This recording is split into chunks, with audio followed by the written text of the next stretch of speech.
seperti ini. Tidak demikian. Itulah sebabnya berulang kali Tuhan Yesus mengatakan berjaga-jagalah dan berdoalah senantiasa.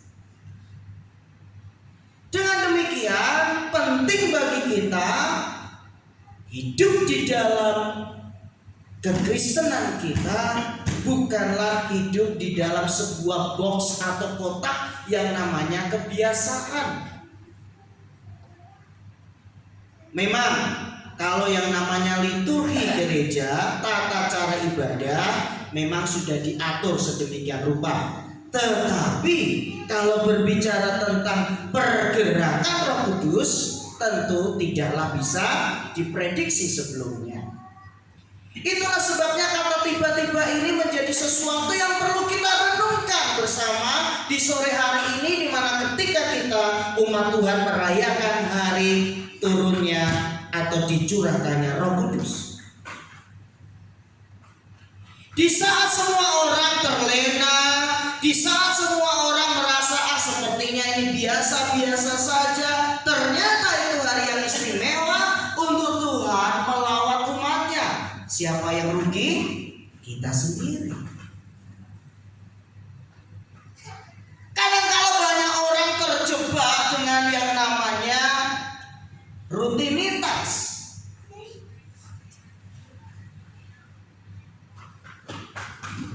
Dalam sebuah acara yang biasa saya pandu live streaming, saya katakan bahwa tidak semua rutinitas itu jelek. Ada banyak rutinitas yang baik manakala itu dilakukan atas dasar pemahaman yang benar. Saya akan berikan contoh rutinitas yang baik. Ibadah setiap hari Minggu itu rutinitas yang baik. Kita melakukannya setiap hari Minggu, kita datang kepada Tuhan, itu rutinitas yang baik. Contoh berikutnya, berdoa sebelum tidur, menyerahkan hidup kita, karena kita nggak pernah tahu nih, apakah nanti kita bangun tidur atau lanjut tidak bangun lagi, kita nggak pernah tahu. Atau tiba-tiba kita tidur kemudian terjadi sesuatu, kita nggak pernah tahu. Seringkali peristiwa musibah seperti banjir bandang ataupun gempa bumi, orang lagi tertidur nyenyak Bapak Ibu, tiba-tiba saja mereka nggak bangun lagi.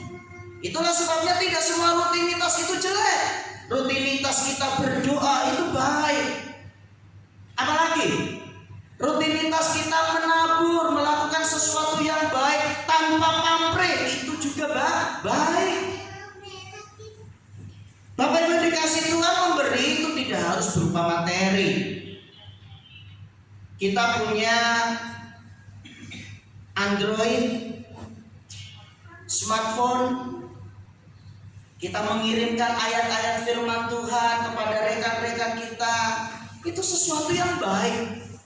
Saya bersyukur dikelilingi orang-orang yang baik yang tidak bosan-bosannya mengirimi kadang ayat firman Tuhan, kadang ada postingan-postingan baik. Sekalipun tidak semuanya saya respon, tetapi setidaknya saya anggap itu rutinitas yang baik.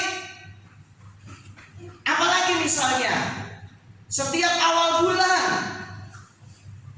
kita mengadakan perjamuan kudus, itu rutinitas dan rutinitas yang baik.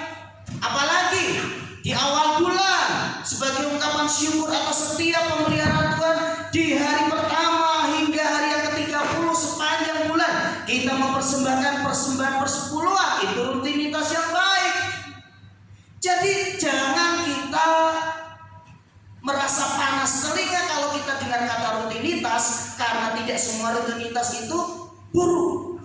Tetapi yang saya mau katakan di sini adalah jangan kita terjebak pada rutinitas, kemudian kita berpikir bahwa nanti Tuhan akan bekerja dengan cara yang seperti ini dan lain sebagainya.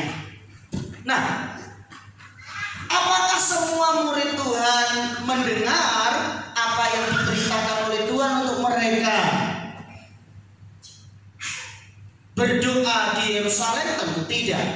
Tetapi bersyukurlah bagi mereka yang mau dengar-dengaran, sekalipun ketika mereka berdoa pada hari yang pertama tidak terjadi apa-apa. Hari yang kedua tidak terjadi apa-apa. Sampai hari yang ke-6 biasa-biasa saja. Hari yang ke-9 tak ada tanda-tanda. Tetapi hari yang ke-10, Kisah Para Rasul pasal yang kedua ayat yang kedua, tiba-tiba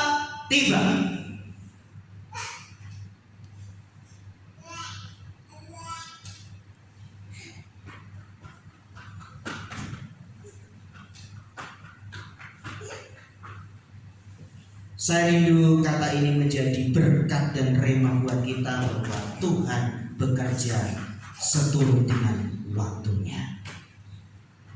Tiba-tiba turunlah dari langit suatu bunyi seperti tiupan angin keras yang memenuhi seluruh rumah di mana mereka duduk.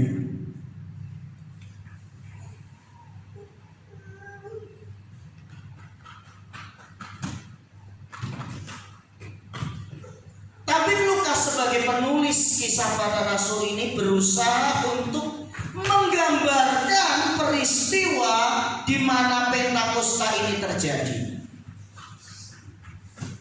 Tentunya kata-kata yang bisa dituliskan, diungkapkan begitu terbatas, sehingga apa yang sanggup ditangkap melalui panca indera itulah yang dituliskan dalam tulisannya, sehingga dia katakan turunlah dari langit suatu bunyi seperti tiupan angin keras yang memenuhi seluruh rumah di mana mereka duduk. Yang perlu untuk kita lihat dengan seksama adalah kata seperti. Seperti di sini artinya adalah gambaran, diungkapkan, dilukiskan.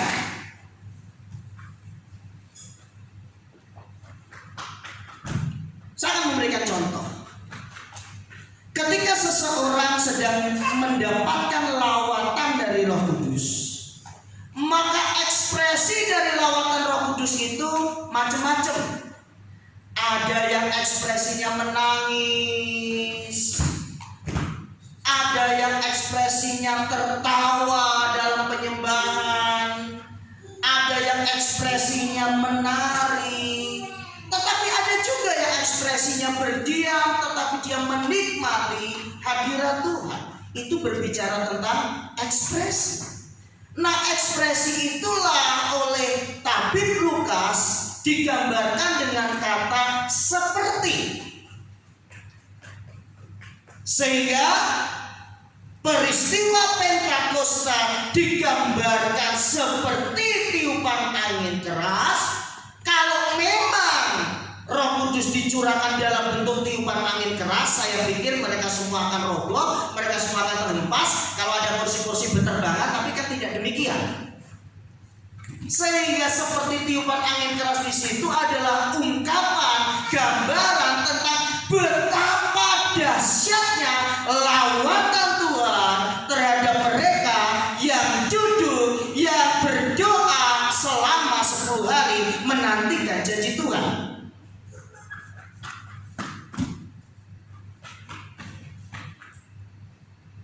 Bukan hanya itu, Tabib Lukas menggambarkan selain seperti tiupan angin keras, berbicara tentang lawatan Tuhan yang demikian dahsyat bisa dirasakan, dialami oleh mereka semua yang hadir pada waktu itu. Dan tampaklah kepada mereka lidah-lidah, lagi-lagi Tabib Lukas menggunakan kata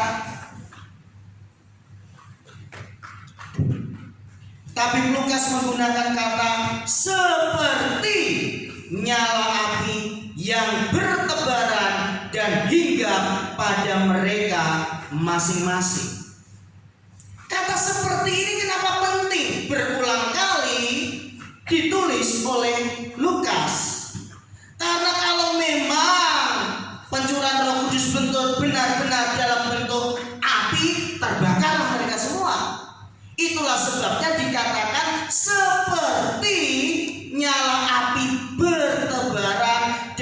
hingga pada mereka masing-masing. Makanya saya senang pujian yang sering kali dinyanyikan kalau Pak Gembala kita sedang mengurapi jemaat, apa? Kirimkan apimu. Ya, itu seperti firman Tuhan. Api Roh Kudus membakar setiap hati yang sudah mulai kecewa, hati yang sedih, hati yang pilu, hati yang hancur. Oleh api Roh Kudus dilawat, dipulihkan. Yang menarik adalah nyala api yang seperti lidah-lidah itu bertebaran, dan apa saudara? Hingga pada mereka masing-masing. Ini menarik sekali. Ini poin yang penting.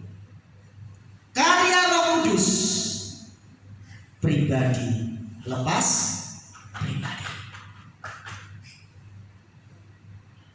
Itulah sebabnya saya begitu kagum dengan Roh Kudus, mengekspresikan lawatannya kepada umatnya dengan begitu luar biasa.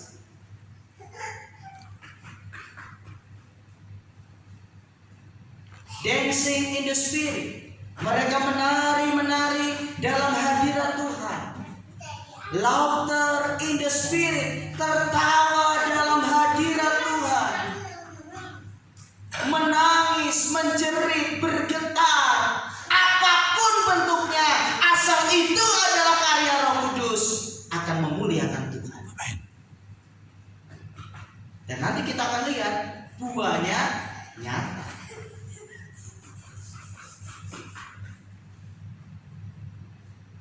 Ternyata Pentakosta bukan hanya berbicara tentang tiupan angin keras, berbicara tentang lawatan yang dahsyat. Jemaat yang tadinya ketakutan, mereka selalu bersembunyi di pintu-pintu rumah yang tertutup sampai Tuhan menembus tembok dan menyatakan diri kepada mereka dan berkata kepada salah satu murid yang bernama Thomas, "Hai Thomas, inilah tanganku yang berlubang paku, inilah lambungku yang tertusuk, tertikam oleh tombak lembing itu. Cucukkanlah jarimu, ya Tuhan, aku percaya." Lalu muncullah firman Tuhan yang terkenal, "Kamu percaya karena kamu melihat, tetapi berbahagialah mereka sekalipun tidak melihat tetapi percaya." Siapakah yang berbahagia? Bapak, Ibu, dan saya. Sekalipun tidak melihat secara langsung proses penyaliban Tuhan Yesus, tetapi kita percaya akan karya penebusan Kristus di atas kayu salib. Pentakosta berbicara tentang lawatan Tuhan secara universal, tetapi Pentakosta juga berbicara tentang lawatan Roh Kudus pribadi lepas pribadi. Itulah sebabnya di hari Pentakosta sore hari ini saya mau katakan, bergereja, beribadah itu untuk kepentingan saudara-saudara sendiri. Amin. Amin. Itu tidak ada urusan dengan si A, si B, si C. Beribadah adalah kepentingan kita di hadapan Tuhan. Dan lawatan Tuhan selalu kita alami manakala kita datang dengan penuh kerinduan. Ayat yang keempat, maka penuhlah mereka dengan Roh Kudus. Wow. Setelah Roh Kudus melawat mereka melalui tiupan angin keras, melalui lidah-lidah api yang turun hingga di atas mereka pribadi lepas pribadi. Berikutnya ayat yang keempat, maka penuhlah mereka dengan Roh Kudus. Perhatikan baik-baik, ini sangat menarik. Kenapa para murid perlu untuk dipenuhi dipenuhi dengan Roh Kudus, kita akan belajar yang pertama adalah itu bukti penyertaan Tuhan secara supranatural dalam kehidupan mereka yang akan membuat mereka berani untuk tampil dan bersaksi. Maka penuhilah mereka dengan Roh Kudus. Bentuknya seperti apa? Ekspresinya seperti apa? Kita lihat. Lalu mereka mulai berkata-kata dalam bahasa lain. Nah, bahasa roh itu ada dua macam. Yang pertama adalah glosolali. Itu adalah bahasa roh yang tidak bisa diterjemahkan oleh siapapun. Glosolali itu bahasa roh dalam bentuk bahasa lidah di mana orangnya sendiri tidak mengerti apa yang dia ucapkan, tetapi dia bisa merasakan bahwa apa yang diucapkan itu adalah tuntunan dari Roh Kudus. Itu yang sering terjadi dalam ibadah-ibadah dewasa ini. Kemudian yang kedua itu adalah berbicara dalam bahasa lain. Nah, yang kedua ini adalah bahasa roh yang dapat dimengerti. Kalau glosolali tidak ada yang mengerti, tetapi bisa diterjemahkan oleh mereka yang dipenuhi Roh Kudus untuk menerjemahkannya. Itulah sebabnya kenapa Rasul Paulus berkata dalam sebuah ibadah, jika ada yang berbicara dalam bahasa roh, hendaklah yang lain diam untuk mendengarkan apa yang diterjemahkan. Tetapi daripada menggunakan 1000 bahasa yang tidak dimengerti, lebih baik menggunakan bahasa yang dimengerti. Itulah sebabnya Rasul Paulus katakan lebih baik bernubuat, karena ketika bernubuat menggunakan bahasa yang dapat dimengerti. Nah, Bapak Ibu yang dikasihi oleh Tuhan Yesus Kristus, mereka dipenuhi oleh Roh Kudus, lalu mereka dikatakan bahwa mulai berkata-kata dalam bahasa-bahasa lain. Sekali lagi saya katakan, bahasa-bahasa lain ini adalah bahasa manusia, hanya yang mengucapkannya tidak mengerti artinya, tetapi orang lain dapat menerjemahkannya karena dalam bahasa mereka. Seperti yang diberikan oleh Roh itu kepada mereka untuk mengatakannya. Nah, di sini Tabib Lukas mulai menjelaskan bahwa ternyata saksi dari peristiwa Pentakosta itu sangat banyak, sehingga dia katakan bahwa dalam Kisah Rasul pasal yang kedua ayat 5, waktu itu di Yerusalem diam orang-orang Yahudi yang saleh, apa Bapak Ibu, dari segala bangsa di bawah kolong langit. Artinya adalah ada beberapa banyak orang Yahudi dengan bahasa yang berbeda-beda. Ketika turun bunyi itu, berkerumunlah orang banyak. Mereka bingung karena mereka masing-masing mendengar. Perhatikan, rasul-rasul itu berkata-kata dalam bahasa mereka sendiri. Saya mau bertanya, yang menggunakan bahasa-bahasa lain ini seluruh murid yang hadir? Tidak ditulis jumlahnya tentu. Yang pasti 11 murid Yesus, karena Yudas Iskariot sudah bunuh diri, dan murid-murid yang lain. Semua yang hadir, atau hanya ke-11 rasul yang pada waktu itu ada? Saya mau bertanya, kalau berdasarkan ayat yang kita baca hari ini, semua orang atau hanya para rasul? Baca baik-baik ayat yang ke-6. Semua orang. Mari kita baca baik-baik dalam ayat yang ke-6. Ketika turun bunyi itu, berkerumunlah orang banyak. Betul? Jadi orang banyak yang melihat, ya. Mereka, siapa yang dimaksud mereka? Orang banyak itu bingung. Kalau mereka sementara dilawat oleh Roh Kudus dengan bahasa-bahasa lain, tentu mereka tidak sempat untuk memikirkan apa yang sedang terjadi. Setuju? Nah, itulah sebabnya kita perhatikan baik-baik ketika kita membaca firman Tuhan. Mereka bingung karena mereka masing-masing orang banyak itu mendengar siapa? Rasul-rasul itu berkata-kata dalam bahasa mereka sendiri. Jadi yang berbicara dalam bahasa lain siapa? Para rasul. Nah, akhirnya mereka mulai berbicara, sharing satu dengan yang lain di tengah-tengah lawatan Roh Kudus. Mereka semua tercengang-cengang dan heran. Lalu berkata, bukankah mereka semua? Siapa yang dimaksud mereka semua? Ke-11 rasul minus Yudas Iskariot karena sudah bunuh diri.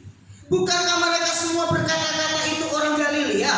Artinya satu daerah. Bagaimana mungkin kita masing-masing mendengar mereka berkata-kata dalam bahasa kita sendiri? Mari kita hitung berapa bahasa yang mereka sedang dilawat oleh Tuhan. Yaitu bahasa yang kita pakai. Kita negeri asal kita. 1. Kita orang Partia. 2. Kita orang Media. 3. Kita orang Elam.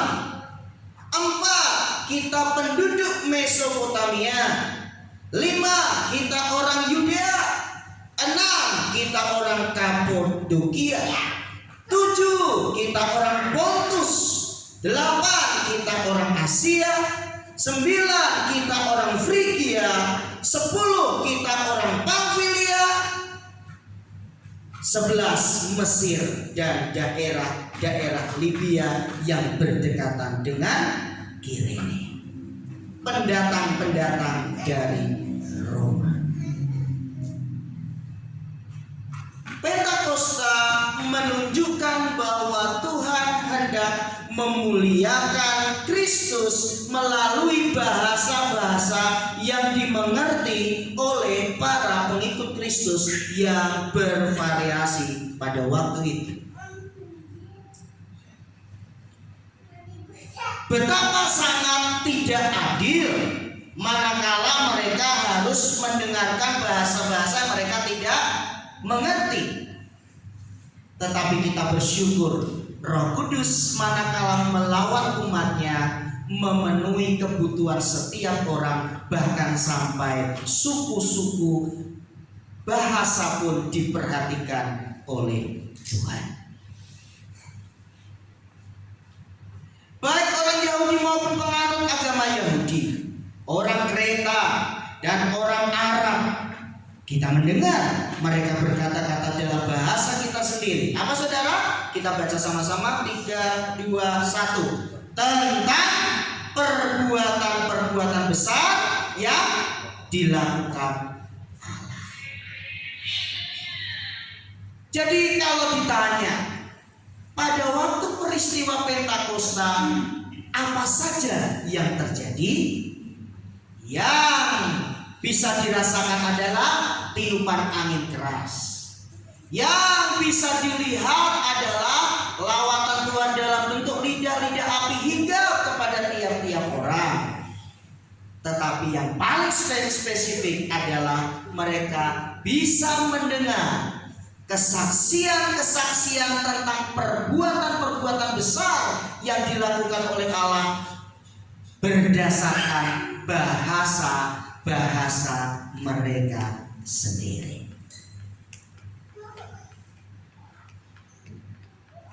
Saudara dikasihi oleh Tuhan Yesus Kristus,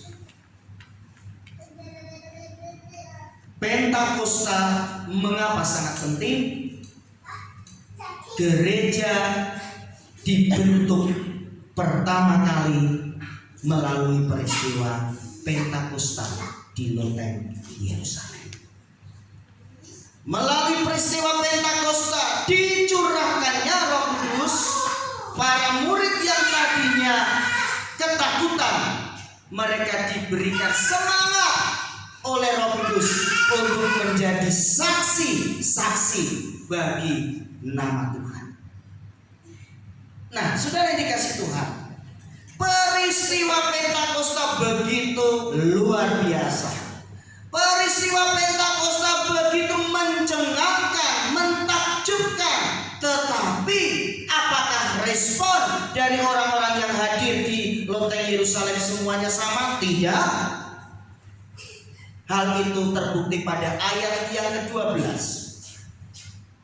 Mereka semuanya tercengang-cengang dan sangat termangu-mangu sambil berkata seorang kepada yang lain. Apa kata mereka?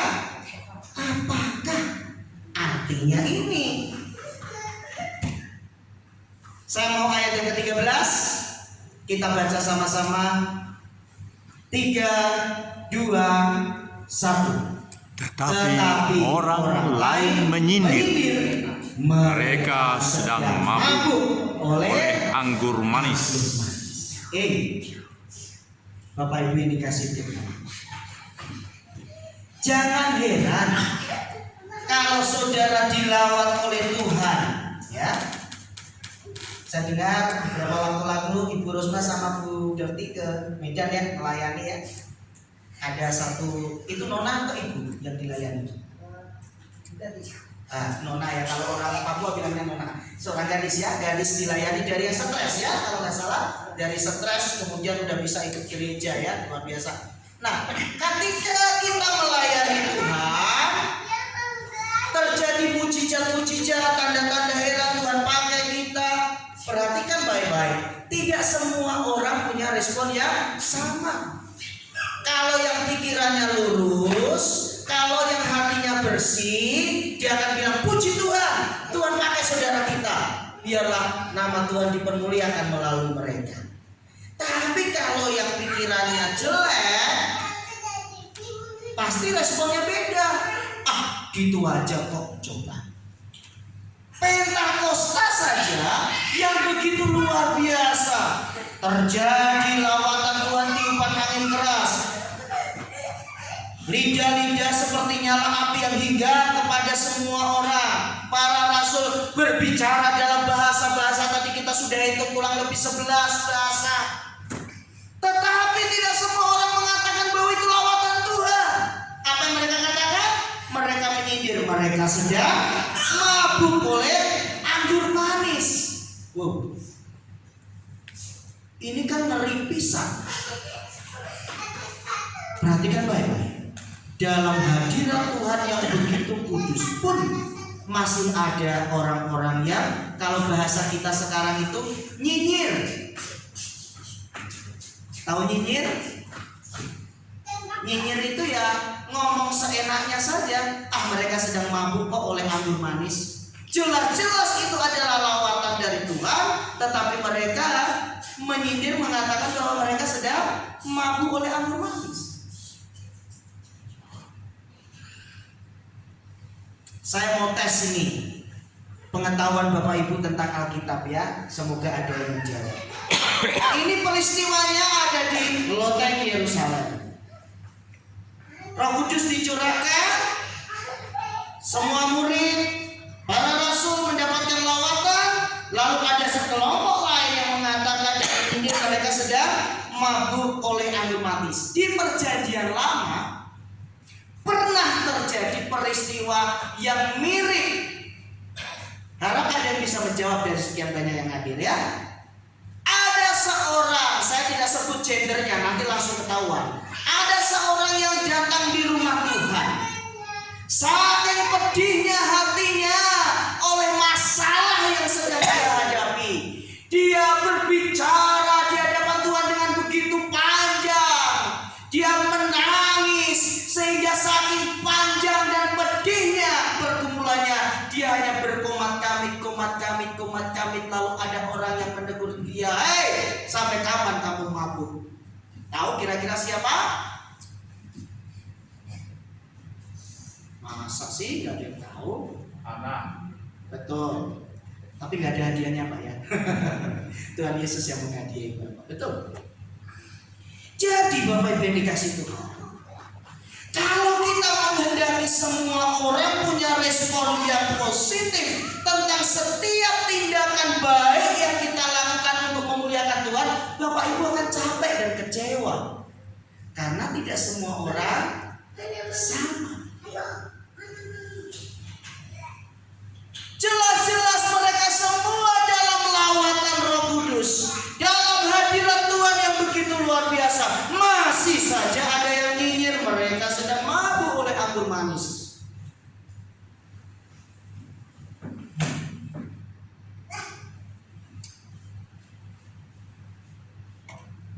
Saya mau bertanya, apakah nyinyiran dari orang-orang yang tidak suka akan peristiwa Pentakosta itu berpengaruh pada para murid? Tidak. Jawabannya, justru mereka semakin sungguh-sungguh untuk melayani Tuhan. Nah, Pentakosta bagian yang pertama saya garis bawahi dengan sebuah pengajaran, yaitu nikmati lawatan Tuhan di setiap hari-harimu bersama dengan Tuhan. Sehingga bersungguh-sungguhlah dalam setiap kali Bapak Ibu dan kita semua beribadah kepada Tuhan, karena Tuhan sedang melawat kita pribadi lepas pribadi.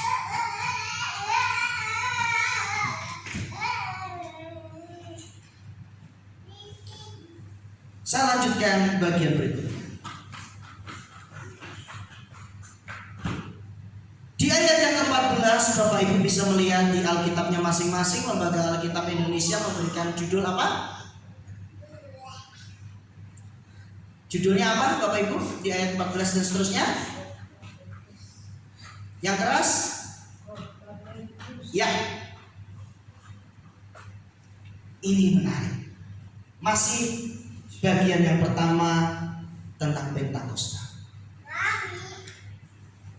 Ketika orang-orang mulai nyinyir, ketika orang-orang mulai nyindir, ketika orang-orang mulai menyampaikan fitnahan, gosipan dan lain sebagainya, mereka sedang mabuk anggur manis. Tampillah seorang yang luar biasa bernama Petrus. Petrus ini, kalau bicara tentang Petrus ini Bapak Ibu, saya itu benar-benar ya kagum dengan pribadi yang satu ini. Unik ya ini Bapak Ibu.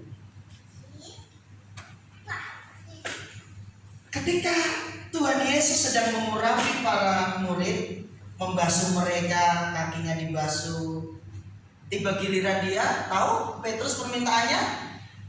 Jangan cuma kakiku saja